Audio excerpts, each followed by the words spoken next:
안녕하세요. 수도권에 살고 있는 30대 초반 여자입니다. 현재 간호사로 일하고 있어서 교대 근무하며 야간 근무도 자주 하거든요. 그래서 잠을 깨기 위해 이곳의 사연을 자주 듣고 있답니다. 예전엔 라디오를 들었는데 여기 사연이 더 재밌어서 거의 습관이 되었네요. 저도 아주 파란만장한 결혼과 이혼 스토리를 가지고 있거든요. 아직 젊은 나이에 이런 일을 겪다니 한때는 화도 났어요. 그래도 빨리 끊어냈다는 데에 위안을 얻고 살고 있답니다. 여러분께도 이 경험을 공유하고 싶어서 이렇게 사연을 보내봅니다. 저의 이야기 한번 들어주시겠어요? 간호학과 졸업하고 대학 근처의 정형외과에서 일을 시작하게 되었어요. 건물 4층을 통으로 써서 그 근방에서는 가장 큰 병원이었답니다. 그래서 직원 수도 참 많았어요. 들어가서 거의 2년은 정신없이 일만 했던 것 같아요. 일에 적응하는 게 너무 힘들어서 연애는 생각하지도 못하고 살았고요. 남편은 같은 병원에서 일하는 방사선사였는데요. 거의 부딪힐 일이 없어서 이름도 몰랐고 마주치면 인사만 하는 정도였어요. 그러다 병원장이 야심차게 전 직원 회식을 한번 한 적이 있었는데요. 그때 우연히 남편이 제 옆에 앉게 되었죠. 이렇게 아름다운 분이 우리 병원에 계셨다니 몰랐네요. 제가 아까 옆에서 보고 깜짝 놀랐잖아요. 농담도 잘하시네요. 아무튼 좋게 봐주셔서 감사해요. 오늘은 회식한다고 화장을 좀 해서 그런가요? 쌩얼도 엄청 예쁘실 것 같은데요. 아무튼 이렇게 얘기하게 돼서 영광입니다. 우리 앞으로 친하게 지내요. 그 이후부터 남편은 병원에서 만나면 농담도 걸고 종종 커피나 간식거리를 갖다 주면서 수다도 떨고 가곤 했어요. 그러다 같이 밖에 나가서 점심도 먹고 꽁냥꽁냥 썸 타는 분위기가 이어졌죠. 딱 해주는 거 보면 다 눈치채잖아요. 나한테 관심이 있구나. 그런 게 아주 팍팍 느껴지더라고요. 사실 남편의 외모는 제 이상형과는 딴판이었어요. 그래서 처음에는 남편이 대시를 해도 별로 마음에 들진 않았었는데요. 다정하고 유머러스한 모습에 마음을 점점 열게 되더라고요. 직업이 비슷하다 보니까 의지가 많이 됐어요. 환자들 때문에 속상한 일이 있으면 위로도 이해도 잘해줬죠. 또 간호사가 아무래도 여초 직업이다 보니 직장 동료 때문에도 힘들거든요. 나 오늘 막내 간호사 때문에 진짜 너무 힘들었잖아. 무서워서 뭘 물어보지도 못하겠어. 걔 왜 그래? 우리 자기 힘들게. 다음에 또 그러면 나한테 말해. 내가 바로 찾아가서 혼내줄게. 말뿐이라도 병원 안에 내 편이 있다는 게 힘이 되더라고요. 병원 직원들도 우리 관계를 다 알게 돼서 의도치 않게 공개 연애를 2년을 했네요. 모두들 우리가 결혼할 거라고 생각하는 것 같더라고요. 그러다 보니 자연스럽게 결혼 이야기까지 나오고 서로 어떤 결혼 생활을 원하는지 자주 이야기를 나눴어요. 주변에 내 친구들 보니까 반반 결혼을 많이 하더라고. 내가 보기에도 그렇게 하는 게 합리적이고 좋은 것 같아. 우리 지금까지 서로 모은 게 얼마인지 부모님 재산 그런 거 신경 쓰지 말자. 그냥 생활비 딱 반반씩 내고 부모님 용돈은 각자 해드리는 거 어때? 그럼 집안일도 반반, 혼수며 집이며 다 반반인 거 알지? 물론이지. 집 대출 이자도 반반씩 딱 내고 가전제품 같은 것도 다 반반씩 나눠서 사자. 난 이거 예전부터 말해놔서 우리 부모님은 당연히 그러려니 하실 거야. 어때? 자기 진짜 합리적인 남자 만난 거야. 요즘 세상에 이렇게 부담 안 주는 남자가 어딨냐? 남편은 결혼 시작 전부터 다 반반으로 나누자고 했어요. 그러면서 자기 같은 남자 어디서 만날 수 없다며 엄청 깨어있는 척 하더라고요. 사실 그렇게까지 하는 건 별로 생각해 본 적이 없었는데 다른 친구들한테 물어보니 여자 쪽이 손해볼 건 없다고 하더라고요. 그래서 남편이 원하는 대로 하기로 했어요. 집을 구할 때도 각자 예산은 묻지도 따지지도 않고 딱 5천만 원씩 냈고요. 나머지는 다 남편 이름으로 대출받아서 병원 근처 신축 아파트를 매매했답니다. 명의는 당연히 공동 명의로 했죠.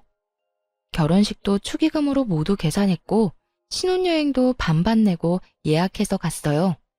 근데 돈 쓸 때마다 영수증을 악착같이 모으는 남편의 모습을 보니 좀 쎄하더라고요. 그것도 결혼 생활 중 가장 꿀 떨어진다는 신혼여행에서 말이죠. 부모님하고 가족들 드릴 선물도 각자 사자고 해서 그렇게는 했는데 좀 서운했죠. 아니나 다를까 여행 잘 갔다 와서는 할 말이 있다더군요. 그러면서 여행 기간 동안 모은 영수증을 쫙 보여주더라고요. 여행 가서 쓴 돈이야. 내가 반씩 나눠서 싹 계산했어. 편하게 오늘 환율로 해서 여기 써진 금액 내 계좌로 보내줘. 근데 자기야, 내가 예쁘다고 해서 산 목걸이랑 선글라스도 반반씩이야? 난 자기가 사라고 해서 선물로 사주는 줄 알았는데. 난 여행 가서 아무것도 안 샀잖아. 나라고 뭐 사고 싶은 거 없었겠어? 그리고 목걸이랑 선글라스가 꼭 필요한 것도 아니었고. 아, 됐다. 물론 자기를 위해서 돈 다 내줄 수는 있어. 그럼 그건 내가 다 내는 걸로 할게. 됐어. 내 물건이니까 그냥 내가 다 낼게. 그럼 됐지? 저딴 소리를 하니까 진짜 기분이 확 상하더라고요. 연애 때는 쓸데없는 것도 잘만 사다 안겨주고 하더니만 어떻게 결혼하니까 무조건 네 건 네 거고 내 건 내 거가 될 수가 있나요? 더 어이가 없는 건 제가 다 낸다고 하니까 말리지도 않고 가만히 있었다는 거예요. 그 모습에 정이 좀 떨어졌네요. 결국 제가 산 물건들은 그 돈을 다 내는 걸로 했죠. 그렇게 신혼여행에서 쓴 돈을 바로 남편 계좌로 보냈습니다. 그리고 이 계좌번호로 매달 월급 받으면 생활비랑 대출이자 넣어줘. 매달 남은 돈은 확인해보고 반씩 나누든지 아니면 다음 달로 넘기자. 그것도 나중에 정하면 될 것 같아. 어때? 진짜 합리적이지?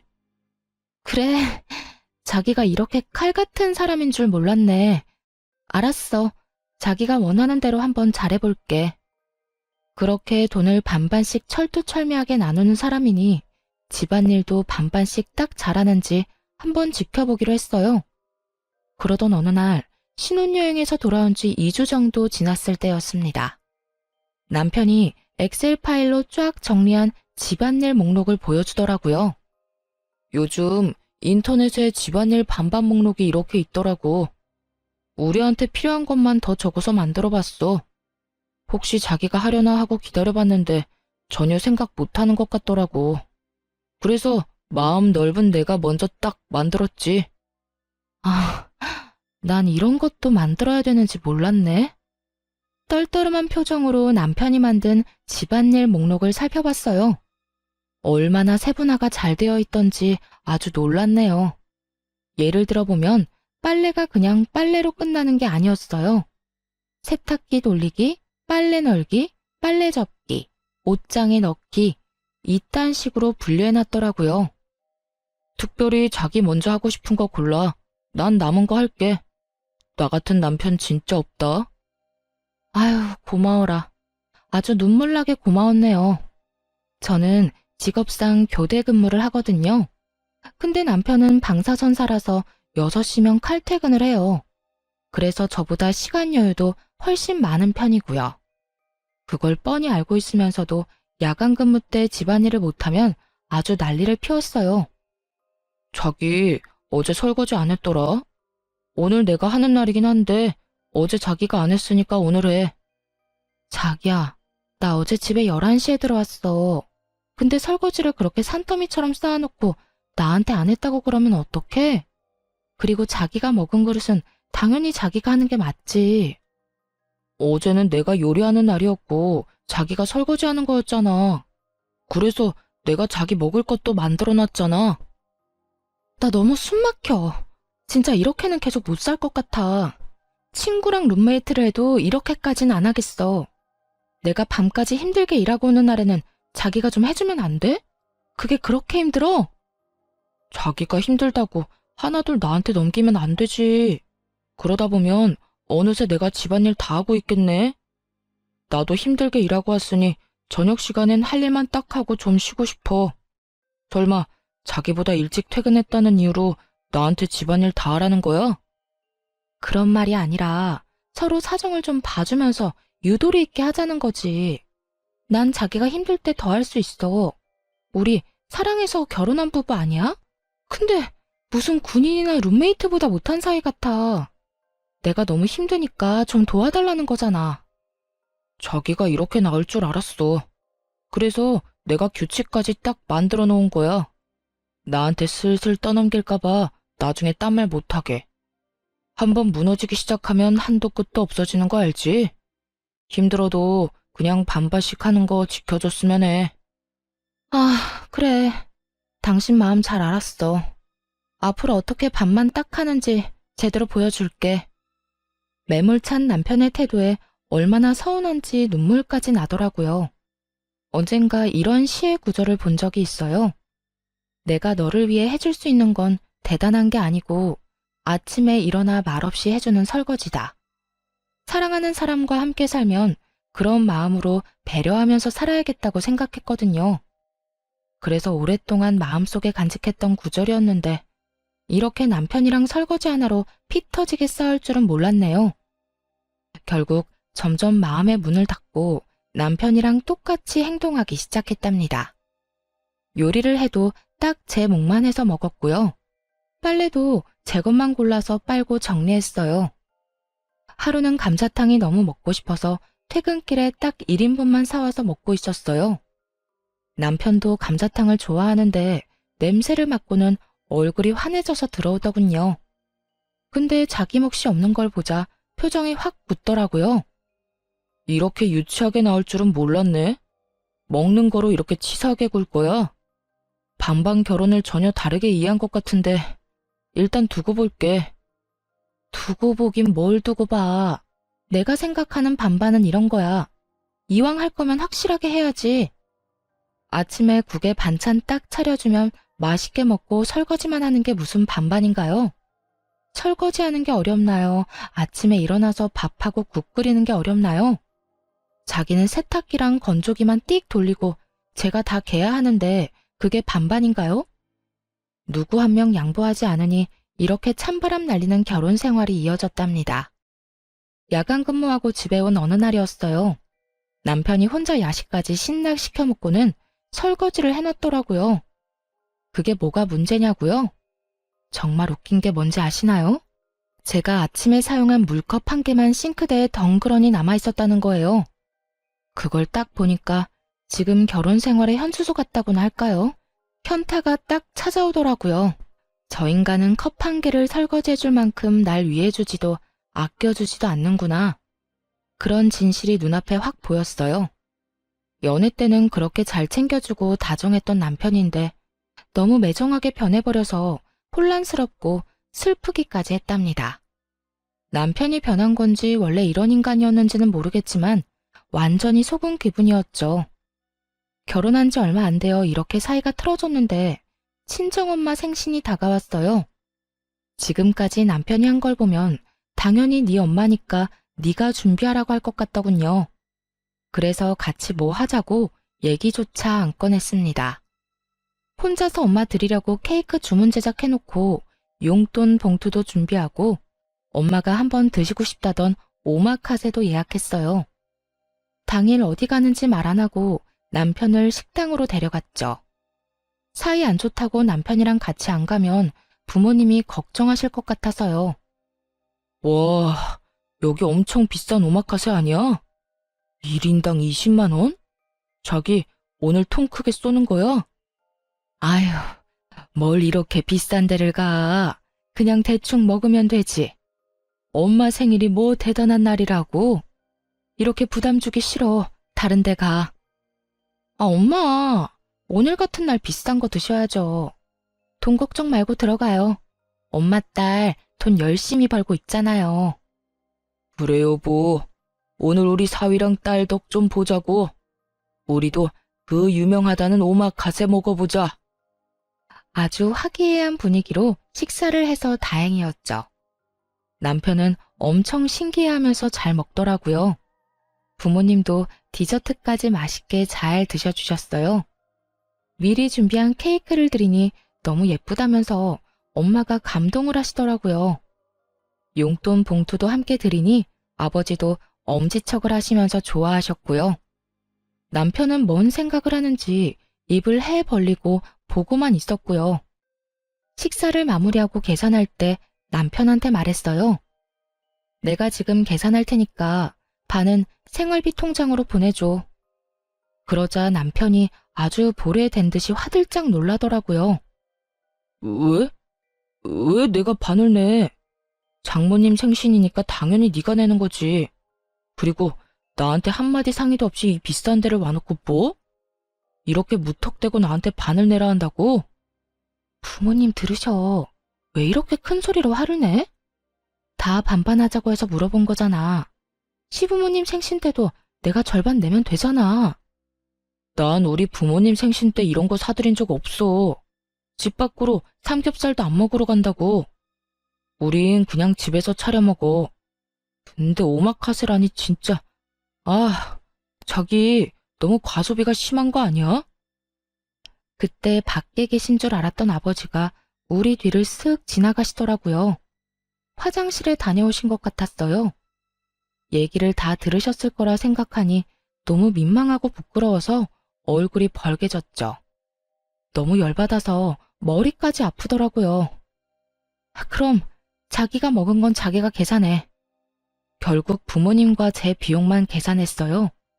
그러자 옆에서 아주 침까지 튀기면서 난리를 치더라고요. 내가 여기 오고 싶어서 왔어?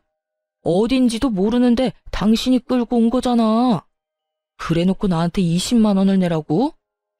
그러긴 혼자 제일 잘 먹던데. 만약 당신 부모님 생신 때 어디 가면 내가 먹은 건 내가 낼 테니까 걱정 마. 그렇게 말하고 휙 나가버리자 남편이 엄청 당황하더라고요. 그러거나 말거나 부모님 옆에 서서 남편이 나오기를 기다렸죠. 부모님이 냉랭한 분위기를 느끼셨는지 계속 제 눈치를 보시는데 더 짜증이 났어요. 결국 남편이 자기 몫을 계산하고 거칠게 문을 팍 열고 나오더라고요.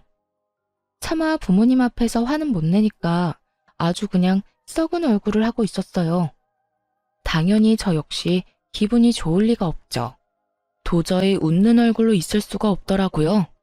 결국 약속이 있다며 서둘러 부모님을 집에 데려다 드렸어요. 집에 오는 내내 얼마나 구시렁대던지 진짜 남편 입을 틀어막고 싶었죠. 내가 먹고 싶어서 먹었어? 당연히 앞에 나온 음식을 남기면 안 되니까 먹은 거지. 근데 나한테 다짜고짜 20만 원을 내라니 진짜 이건 아니지 않아? 우리 부모님 앞에서 태도가 그게 뭐야? 우리 눈치 보시느라 생신날 마음 불편하게 만들고. 나 진짜 속상해. 내가 다 내달라고 한 것도 아니잖아. 이런 날 기분 좋게 반 내줄 순 없는 거야? 다른 사람들한테 좀 물어봐. 억지로 그런 비싼 데 끌고 가서 돈 내게 한 게 잘한 건지 아닌지. 그리고 각자 부모님만 알아서 챙기기로 해놓고 왜 자꾸 규칙을 어겨? 자기 이럴 때마다 나 진짜 짜증난다고. 나야말로 이런 결혼 생활 답답하고 넌더리가 나. 이런 게 반반 결혼인 줄 알았으면 당신이랑 절대 결혼 안 했어. 완전히 속은 기분이라고. 나도 마찬가지야. 이렇게 낭비 심하게 하는 여잔 줄 알았으면 나도 너랑 결혼 안 했다고. 그걸 시작으로 며칠을 아주 박 터지게 싸웠어요. 결혼한 지 6개월도 안 됐는데 집에 들어가기가 싫더라고요. 퇴근했는데도 밖에서 한참 서성이다가 들어간 적도 많아요.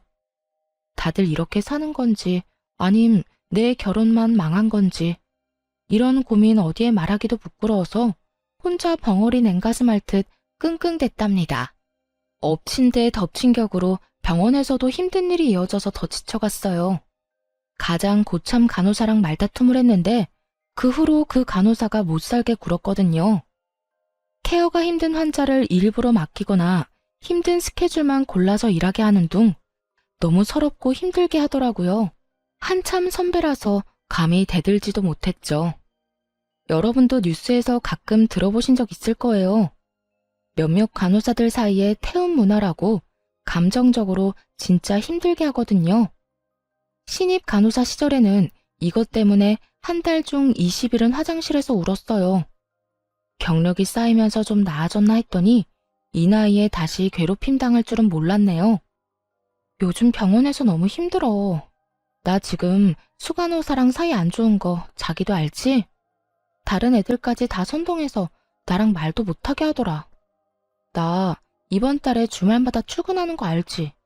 너무 힘들어서 진짜 우울증 걸릴 것 같아. 당신만 힘든 거 아니야. 나도 말을 안 해서 그렇지. 병원에서 엄청 힘들어. 그 정도도 못 견디면 되겠어? 수간호사랑 얼른 풀어. 계속 이래봤자 당신만 손해야. 풀긴 뭘 풀어. 이미 미안하다고 말도 해보고 선물도 줘보고 나도 할 만큼 했어. 근데도 나만 계속 못 살게 군다고. 무릎 꿇고 싹싹 빌기라도 하라는 거야?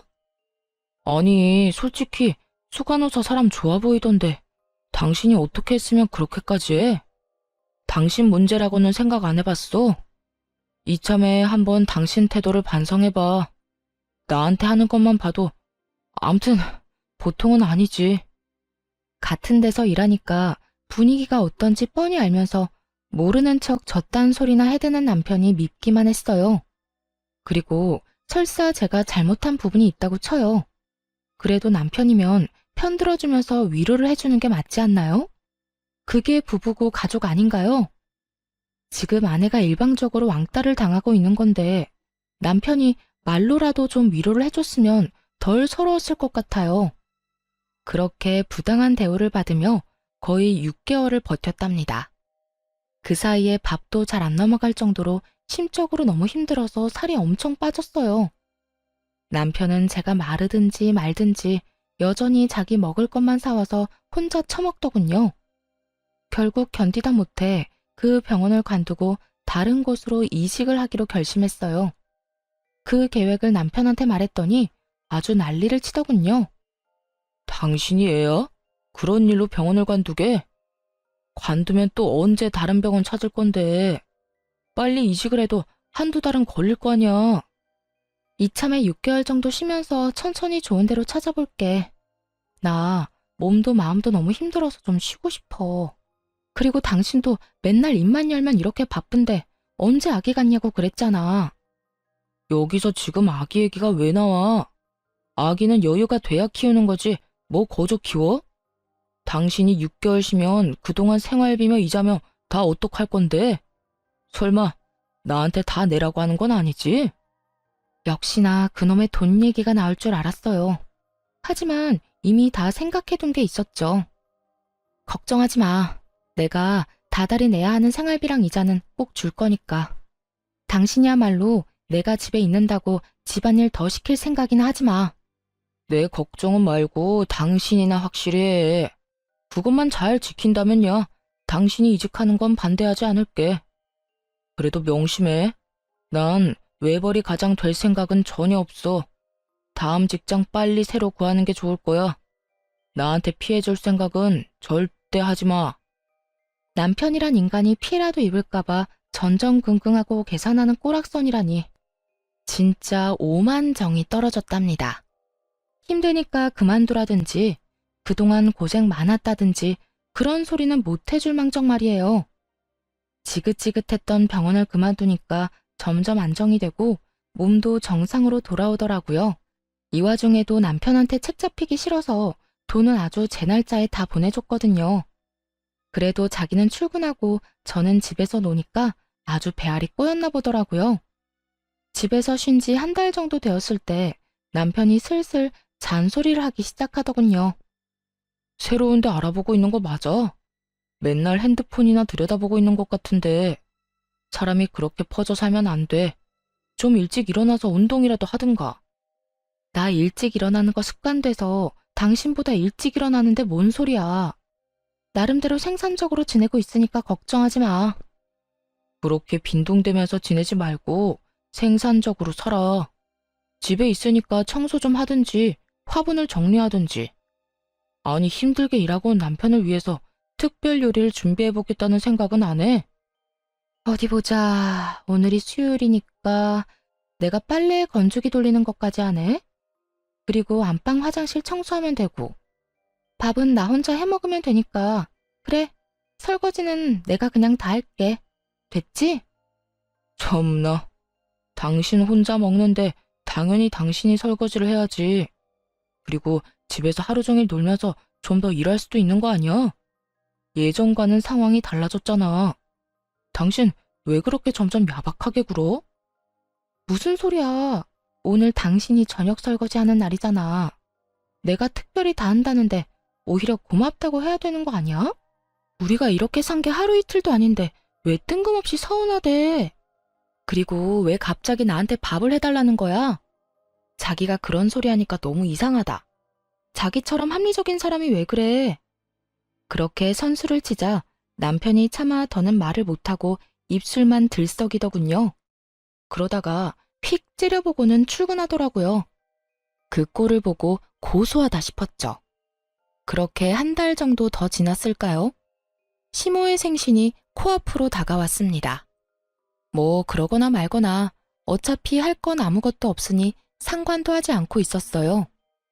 근데 생신까지 일주일 정도 남은 날 시모가 전화를 하더라고요. 집에서 논다면서 어쩜 안부 전화 한 통이 없어. 이번 주 주말에 뭐 어떡할 거니? 네? 이번 주에 왜요? 어디 가시는 거예요? 어머 얘, 민망하게 이런 말까지 해야 되니? 내가 전화하기 전에 네가 알아서 준비하고 말해줘야 되는 거 아니야? 일주일 후에 내 생일인 거 창진이가 말 안 해? 며느리인 네가 집에서 생일상을 차려줄 건지 아니면 나가서 먹을 건지 알려줘야지. 아, 곧 어머니 생신인 거 당연히 알죠. 그건 창진 씨가 다 준비한다고 걱정 말라고 하더라고요. 그래서 저도 어떻게 준비가 돼가는지 모르겠네요. 서프라이즈로 어머님 놀라게 하려고 그러나 봐요. 어머, 그래? 한 번도 지 엄마 생일 챙기지도 않더니 결혼하고 나서 효자 됐나 보네. 알았다. 그럼 창진이한테 물어보마. 남편은 곧 자기 엄마 생신인 줄도 모를걸요. 시모의 전화를 받았는지 남편이 퇴근하고 오면서 씩씩 숨을 쉬며 화를 내더라고요. 당신, 우리 엄마한테 내가 생신 준비한다고 그랬어? 왜 그런 말을 해서 엄마 기대하게 만들어? 어머님이 나한테 뭘 준비했냐고 물어보시는데 그럼 뭐라고 대답을 해? 당신 어머니니까 당연히 당신이 준비하는 거잖아. 그래서 사실대로 말씀드렸는데 도대체 뭐가 문제야? 당신은 며느리가 돼서 그렇게 말하면 안 되지. 더군다나 나는 매일 일하고 당신은 지금 놀고 있잖아. 그럼 한가한 사람이 좀 준비하면 되는 거 아니야? 당신은 우리 엄마 생신 때 꽃 한 송이도 안 사드렸잖아. 그러면서 뭐라고 했어? 생신이며 효도는 각자 알아서 챙겨드리자며? 근데 왜 말도 안 되는 소리야? 며느리랑 사위가 같아? 며느리는 며느리만의 도리가 있잖아. 그러니까 당신도 뭐라도 준비를 해야지. 그래, 식당은 내가 다 결제할게. 대신 당신은 장모님께 드렸던 그런 케이크 하나 준비해줘. 그거 예뻐서 우리 엄마도 좋아하시겠더라. 며느리랑 사이가 왜 달라? 그렇게 반반 좋아하면서 갑자기 왜 꼰대 아저씨 같은 말을 하실까? 그 케이크가 그렇게 예뻤으면 당신이 주문해서 드려. 난 당신이 말한 반반 결혼, 각자 효도 꼭 지킬 거니까. 남편은 반박을 전혀 못하더라고요. 여태껏 자기가 벌여놓은 일이 있고 한 말들이 있으니까요. 어떻게 준비하든지 말든지 신경 전혀 안 썼습니다. 그렇게 대망의 토요일이 다가왔답니다. 남편은 그날까지 삐져서는 말도 별로 안 하다가 저녁쯤 시댁에 가자고 하더군요. 뭘 어떻게 하려나 한번 지켜보려고 군말 없이 따라갔어요. 남편이 시부모님을 데리고 간 곳은 그 동네의 돼지갈비집이었죠. 그 앞에 딱 멈추니까 시모가 실망하는 표정을 짓더군요. 아, 난 여기가 그렇게 맛있더라고.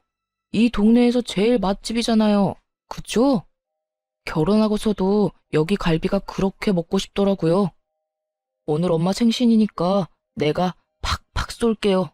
들어가서 배 터지게 먹자고요.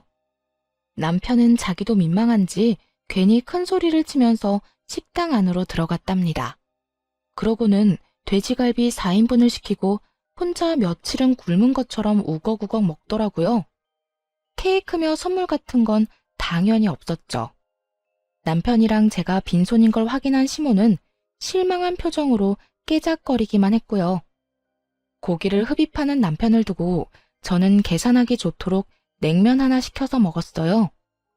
아니, 새아가, 너는 왜 고기를 안 먹니? 좀 먹어라. 돼지고기 싫어하냐? 아, 전 냉면만 먹으면 돼요. 저 신경 쓰지 마시고 많이 드세요. 아, 괜찮아. 분위기 괜히 이상하게 만들지 말고 그냥 좀 먹어. 오늘은 내가 다 계산할 거야. 아, 얼른. 그게 무슨 말이야? 무슨 일이 있었니? 너희 싸웠어? 아니요, 싸우긴요. 저희 서로 배려하며 각자 할 일 딱딱 하면서 엄청 잘 지내고 있어요. 전 속이 안 좋아서 고기를 잘 못 먹겠네요. 그냥 신경 쓰지 마시고 드세요. 근데 너 친정에도 이러니? 그래도 시어머니 생일인데 어떻게 작은 케이크 하나도 안 들고 올 수가 있어? 아, 그러게. 아무것도 없네요. 창신 씨가 다 준비한다고 손 하나 까딱하지 말라고 했거든요. 오늘 와보고 저도 깜짝 놀랐어요. 아니, 어머님 생신인데 어떻게 케이크도 안 사왔어? 아버님이 혼 좀 내주세요. 이렇게 선수를 치니까 시모가 차마 아들한테는 아무 소리도 못하더라고요. 남편도 괜히 저만 흘겨보는데 어이가 없었네요. 그러거나 말거나 냉면만 깔끔하게 딱 먹었죠. 그리고 남편이 계산하길래 옆에 가서 냉면값을 줬어요. 아, 됐어. 내가 낸다고 몇 번을 말해. 나가 있어. 내가 낼 테니까. 아니야, 됐어. 이 값 8,000원 내고 나중에 무슨 생색을 내려고 그래? 그냥 내가 낼게. 여기요. 이 냉면값만 계산해 주세요. 시모의 생신날은 그렇게 초라하게 끝이 났죠. 나중에 남편이 시모한테 따로 용돈을 줬는지는 모르겠지만요. 그 다음 달에 드디어 이직에 성공했답니다. 근데 병원이 다른 도시에 있어서 출퇴근하려면 왕복 5시간은 걸렸어요. 하지만 수간호사로 가는 거였고 연봉도 훨씬 높았기에 절대 포기할 수 없었죠. 그 사실을 말하자 남편이 화를 내더라고요. 아니, 애초에 이 동네 근처 병원을 찾았어야지. 다른 도시에서 일자리를 찾으면 어떡해? 어떻게 출퇴근을 하려고? 그냥 여기 근처로 다시 알아봐. 근데 아무리 생각해도 너무 좋은 기회야. 연봉이 거의 2배가 됐고 수간호사로 직급도 높아진다니까. 진짜 미안한데 우선은 내가 그쪽에다가 작은 원룸 얻어서 지내보면 어떨까? 미안하니까 생활비도 10만 원씩 더 낼게. 진짜? 생활비 더 낸다고? 뭐 연봉이 2배라니까 좀 아깝긴 하네. 자기랑 떨어져서 지내는 건 너무 싫은데 어쩔 수 없지. 그 병원이 별로라 금방 그만둘 수도 있으니까 우선은 한번 해봐. 내가 응원할게. 자기가 이렇게 이해해주다니 진짜 고마워. 내가 토요일마다 꼭 올라올게. 힘든 시기지만 조금만 고생하면 돈 많이 모을 수 있으니까 우리 힘내자. 생활비도 더 내고 돈을 많이 번다고 하니까 역시나 반대는 안 하더라고요. 그렇게 새로운 병원으로 출근을 했어요. 근처에 저만의 작은 아파트도 마련했답니다. 새로운 환경에서 새롭게 일을 하니까 한 달은 정신없이 흘러가더라고요. 원룸에서는 그냥 잠만 자고 토요일에는 집으로 가 남편과 시간을 보냈죠. 일요일 저녁에는 다시 원룸으로 와서 출근 준비를 했고요. 그런 생활이 2달 정도 이어졌습니다. 그 정도 시간이 지나니까 새로운 병원 일에도 적응이 많이 됐어요. 다행히도 새 병원은 전에 다니던 데보다 더 자유롭고 부드러운 분위기였어요. 더군다나 수간호사로 간 거였기 때문에 좀 더 편한 분위기를 만들려고 노력했죠. 전에 다니던 곳처럼 한 사람을 따돌리고 괴롭히는 짓에 넌더리가 났거든요. 알 거 다 아는 다 큰 성인들이 무슨 고등학생 일진도 아니고요. 그러다 보니 다른 간호사들과 직원들이 좋아해주고 점점 따르는 게 보이더라고요. 병원에서 인정받으니 일도 더욱 즐겁고 더 잘해야겠다는 욕심이 생겼답니다. 일이 안정되었으니 이제는 인생도 제대로 돌려놔야겠다는 생각이 들었죠. 그래서 남편한테 전화를 했어요. 미안한데 이번 주 토요일에는 못 갈 것 같아. 갑자기 당직 설 일이 생겼어. 다음 주에 내가 가서 맛있는 거 사줄게. 괜찮아? 그래? 그럼 괜찮지. 주말까지 일하느라 자기가 더 힘들겠다. 나 걱정하지 말고 푹 쉬고 다음 주에 봐. 이해해줘서 고마워. 역시 나 생각해주는 건 자기뿐이네. 집에 별일은 없지? 그럼. 그냥 퇴근하고 와서 잠만 자는데 뭔 일이 있어. 자기가 없어서 너무 심심하고 외롭다. 다음 주에 봐. 아마도 눈치가 빠른 분이시라면 이 다음 일을 이미 알아채셨을 거예요. 맞아요. 토요일 아침에 몰래 남편이 있는 집으로 들이닥쳤답니다. 집으로 들어가자마자 마침 거실에 서 있던 상간녀와 딱 마주쳤어요. 저를 보더니 얼굴이 하얘지더라고요. 이미 다 알고 있었으니 무표정한 얼굴로 들어갔죠. 그러고는 바로 상간녀의 목덜미를 휘어잡고 머리채를 마구 뜯기 시작했어요. 상간녀가 비명을 질러대며 놓으라고 악을 쓰더라고요. 너 여기에 왜 있어? 왜 있냐고. 너 병원 접수 데스크 일하러 처음 왔을 때 내가 옆에서 도와줬잖아. 하도 어리버리해서 잘릴 뻔한 거 도와줬더니 은혜를 원수로 갚아? 누가 들으면 아주 엄청 도와준 줄 알겠네. 야, 이거 놓고 말해. 머리 다 뽑혀. 놓고 말하라고. 남의 남편이랑 남의 집에서 아주 신혼집 차렸지. 신혼부부 놀이하니까 좋냐? 나이도 어린 게 유부남이랑 뭐 하는 짓이야? 오빠는 당신 같은 여자랑 더 이상 살기 싫대. 맨날 불만만 늘어놓고 이기적이라고 너무 진저리가 난대. 이제 이혼하고 나랑 결혼한다고 그랬어. 아, 그러셔? 아주 천년의 사랑 납셨네. 언제부터 만났어? 내가 다른 데로 이사 가자마자 만났어? 내가 고작 2달 만나고 그쪽 앞에서 이렇게 자신 있게 말하겠어? 우리 만난 지 거의 1년 넘었어. 그쪽 병원에서 나가기 전부터 사랑하는 사이였다고. 그러니까 이제 인정하고 그만 우리 사이에서 빠져줘. 오빠는 그쪽이 아니라 날 사랑한다니까? 그래, 말해줘서 아주 고맙다. 너네 오빠랑 천년만년 행복해라. 상간녀가 제 반응에 황당하다는 표정을 짓더라고요. 그때 밖에서 뭘 사왔는지 봉지 하나 덜렁 들고 남편 놈이 들어왔어요. 당연히 그대로 얼어붙은 듯 서버렸죠. 그 와중에도 상황 판단을 하고 있더라고요. 누나를 굴려서 바닥에 엎드러져 있는 상간녀와 저를 번갈아 바쁘게 보면서요. 바로 다가가서 남편의 뺨을 수차례 갈겨버렸어요. 남편의 몸이 돌아가다 못해 바닥으로 철퍼덕 쓰러졌죠. 그제야 남편 놈은 얼른 무릎을 꿇고 손을 싹싹 비비면서 빌기 시작하더군요. 여보, 이거 다 오해야. 아니, 내가 죽을 죄를 졌어. 당신이 옆에 없으니까 너무 외롭고 허전하더라고. 근데 제가 자꾸 꼬리를 쳐서 내가 그냥 넘어가 버렸어. 뭐? 오빠, 그게 무슨 말이야. 우리 만난 지가 1년인데 내가 꼬리를 쳤다고? 오빠가 회식 때 나 먼저 꼬셨잖아. 저 여자랑 이혼하고 나랑 결혼한다며. 지금 사랑하는 건 나밖에 없다며. 야, 시끄러워. 조용히 해. 너 지금 상황 판단이 안 돼? 조용히 입 닫고 있어. 남편이 살벌하게 상간녀를 노려보자 겁먹은 강아지 새끼처럼 조용해지더라고요. 외로워서 넘어가? 이 파렴치 아닌가 나. 너는 내가 이혼 소장 보낼 테니까 소송이나 준비해. 나는 합의 이혼 이런 거 할 생각 전혀 없어. 무조건 네 주머니에서 어마어마한 돈 끄집어낼 거야. 거기다 당연히 나한테 위자료도 주고 재산 분할도 해야겠지? 여보, 이혼이라니. 난 절대 이혼 못해. 내가 당신한테 상처 준 거는 어떻게든 벌 받을게. 얌전히 대가 치르고 당신이 하라는 대로 할게.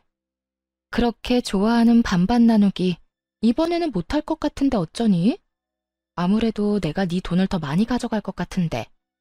네가 싸질러 놓은 똥 네가 처리하는 거니까 너무 억울해하지는 말고 우리 법정에서 보자. 그렇게만 말하고 유유히 그 집구석에서 나왔답니다. 문 뒤에서 남편 놈이 악쓰는 소리와 물건 부서지는 소리가 들리더라고요. 사실 이직하기 전부터 남편 놈이 바람을 피우고 있다는 걸 알고 있었어요. 가뜩이나 수간호사 때문에 힘들어 죽겠는 상황이었는데 동료 간호사가 이런 말을 했거든요. 내가 이 말 해야 되나 진짜 고민 많이 했는데 그 데스크에 민지 씨 있잖아. 자기 남편이랑 밖에서 같이 커피 마시는 거 몇 번 봤거든? 아휴, 말하는 게 잘하는 짓인지 모르겠다. 뭔데요? 둘이서 커피 마신 게 다예요? 알고 있는 거 다 말해줘요, 언니. 그럴 수 있다고 넘기려고 했는데 어젠 글쎄 팔짱을 끼고 있더라고. 내가 보다가 도저히 안 되겠어서 말하는 거야. 이 말을 듣는데 진짜 너무 화가 나면서도 수치스럽더라고요. 얼마나 나를 우습게 봤으면 다른 직원들이 보는데 팔짱을 끼고 시시덕거렸을까? 그것도 공개 연이나 다름없이 연애하다가 결혼까지 해놓고. 사실을 알고 나니 눈에서 불꽃이 튀더라고요. 그때부터 두 연놈을 지켜보면서 증거를 모으기 시작했답니다. 남편 블랙박스를 확인해보니 역시나 상간녀는 데스크 직원 맞더라고요. 일을 도와줄 때 들었던 목소리가 똑같았어요. 남편 놈이 잘 때 핸드폰도 봤는데 다 삭제한 건지 증거될 만한 건 찾지 못했어요. 근데 어느 날 남편이 화장실에 들어갔다 한참 후에 나오는데 좀 쎄하더라고요. 그래서 몰래 화장실을 뒤져봤더니 역시나 수건들 뒤쪽에 세컨폰을 숨겨놨더라고요. 못 찾을 거라 생각했는지 비밀번호도 안 걸어두었고요. 그 덕분에 증거를 쉽게 찾을 수 있었죠. 둘이 아주 딱 달라붙어서 찍은 사진이 넘쳐나더군요. 더 화가 나는 건 뭔지 아세요? 남편이 상간녀와는 풀빌라며 호텔이며 비싼 데는 다 다녔다는 거예요. 저한테는 그렇게 반반씩 하자 노래하며 커피 한 잔 사는 것도 아까워하던 인간이요. 심지어 상간녀 생일엔 명품 지갑까지 사다 바쳤더라고요. 제 생일에는 어땠냐고요? 당연히 케이크 하나 안 사왔죠. 둘이 주고받은 메시지도 아주 가관이었습니다. 오빠, 오늘 호텔 망고빙수 사줘서 너무 고마워. 나 진짜 먹어보고 싶었어. 역시 우리 오빠가 최고야. 우리 애기한테 그 정도도 못 사줘? 애기 친구들이 자랑하면 오빠한테 또 말해. 오빠가 애기 원하는 거 다 사줄 테니까 걱정 마. 너랑 먼저 만났어야 했는데 어쩌다 운명의 장난처럼 결혼한 다음에야 만난 걸까?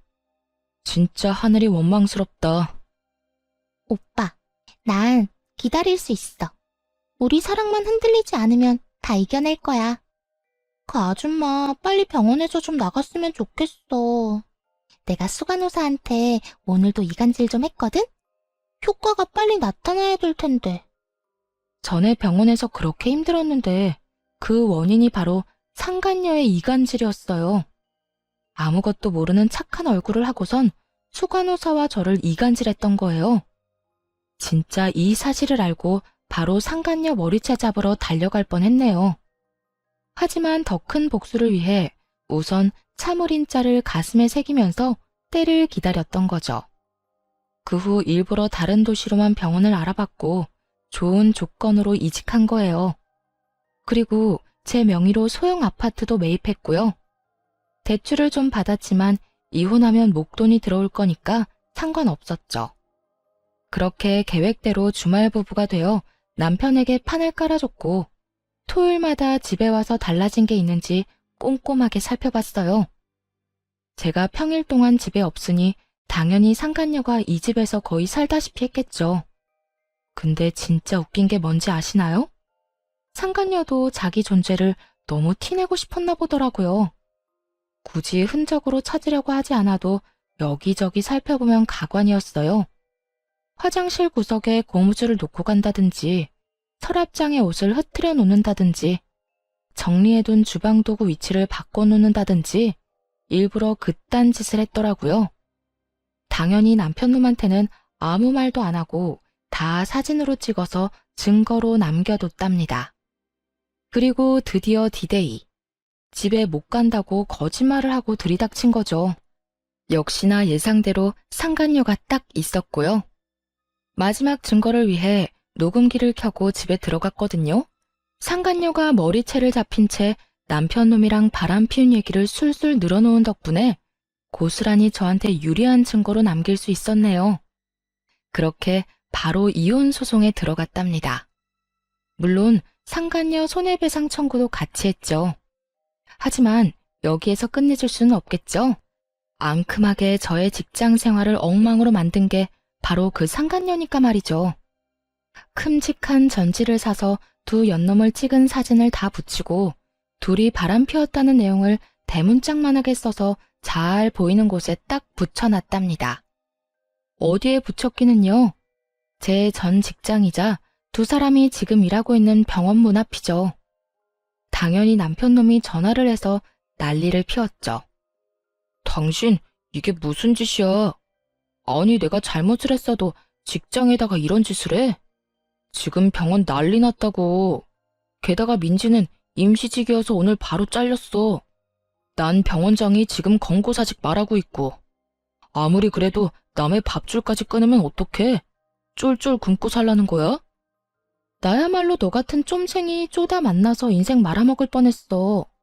나한텐 조각 케이크 하나 안 사준 주제에 걔한텐 아주 별것 다 사줬더라. 꼴에 신혼여행 때도 안 간 풀빌라까지 갔던데. 이참에 둘이 행복하게 사셔. 아, 걔한텐 반반 노래 좀 하지 마라. 당장 도망간다. 야, 너 말 다 했어? 내가 바람 피운 건 잘못했다 쳐. 그렇다고 남의 직장에다 이게 뭐 하는 짓이야? 당장 와서 떼. 내가 왜? 그거 내가 붙인 거니까 그대로 놔둬. 내 허락 없이 떼기만 해봐. 기물 파손죄로 신고해버릴 거니까. 이 파렴치한 인간아. 바람 피운 주제에 뭐가 그렇게 당당해? 내가 정말 어이가 없어서. 네 잘못들은 네가 제일 좋아하는 돈으로 갚게 될 거야, 이 못된 인간아.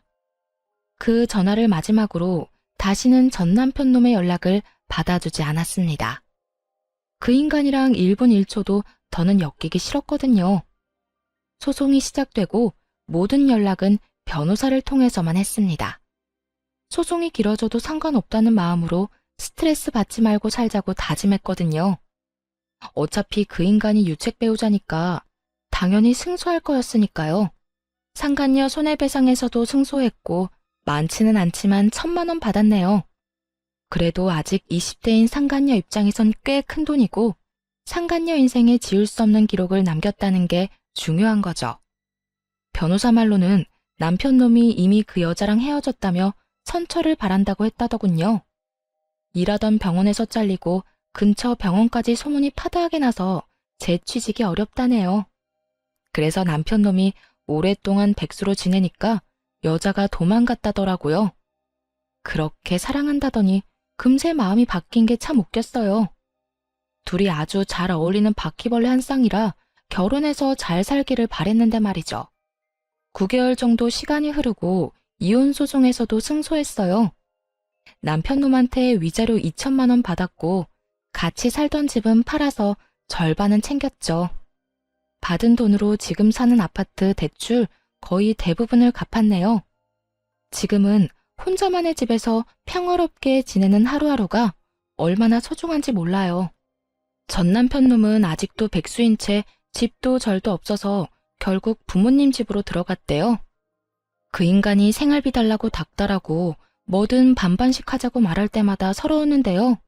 지금은 혼자 충분히 벌면서 재테크도 많이 하고 원하는 것 다 사 먹고 예쁜 옷도 걱정 없이 사니까 너무 여유롭고 좋아요.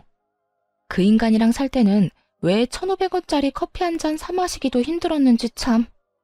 이젠 앞으로 하고 싶은 거 다 하면서 행복을 위해서 살려고요. 사연 들어주신 여러분들도 늘 행복하시고 건강하셨으면 좋겠습니다. 함께 해주셔서 감사합니다.